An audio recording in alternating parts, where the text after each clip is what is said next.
Hey guys, welcome to the second ever episode of How to Win, where we discuss everything you need to level up and be the best version of yourself. But without further ado, let's get on with the video.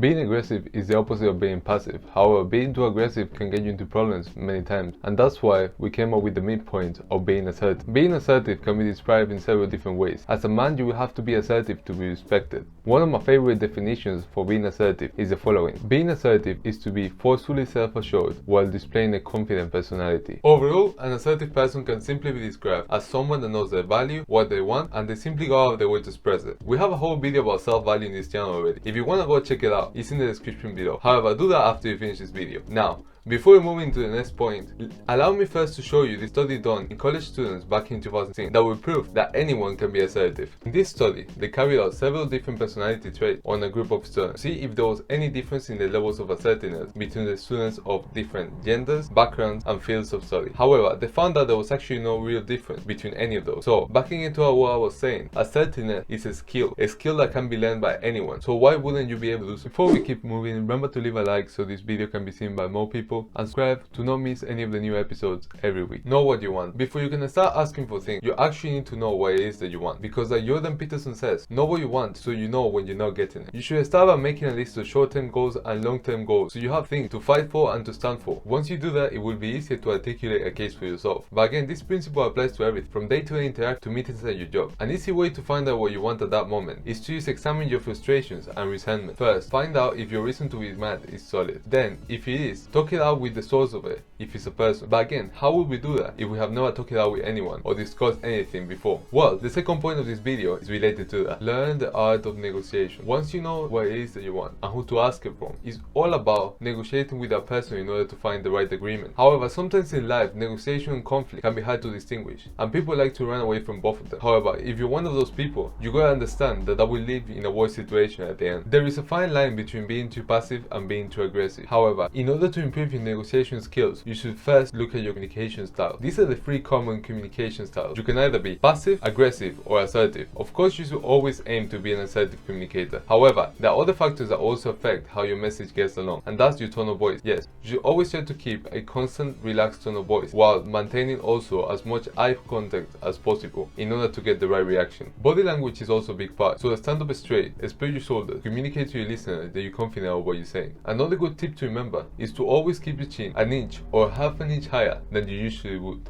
Stand up for yourself. I'm sure that for many of you this sounds self-explanatory. However, most people are afraid of doing this. Not all confrontation is bad. Not all confrontation also has a clear winner and a loser. On the other hand, many times confrontation leads to both sides knowing more about each other. If you disagree with someone, to stay quiet will be a lie. So instead, speak up and keep your delivery calm while you also give them several options onto what they could have done differently. This way, you will express to the other person that you're not coming at them aggressively, you're just communicating your mind assertively. You'll be surprised by how many people will appreciate you doing this. Yes, not every time you speak up, it will end up in a good result, even if you communicate perfect. However, this is not only about results, it's about standing up for yourself. People are always on the lookout to see how you react to unfairness against you. But more importantly than that, even your own subconscious is always judging you, depending on how you react to unfairness against yourself. If you let people constantly boss you around and treat you poorly, after a while you will get used to it. Why? Because you will start to believe that's just how you deserve to be treated. In the case of mine, society already tries to tell us to be passive and keep our head down. However, if someone crosses one of your boundaries, remember to speak up and stand up for yourself. But remember, always keep composure.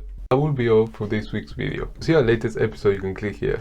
Otherwise, you can click up there to see a list of all the previous episodes so you don't miss any of them.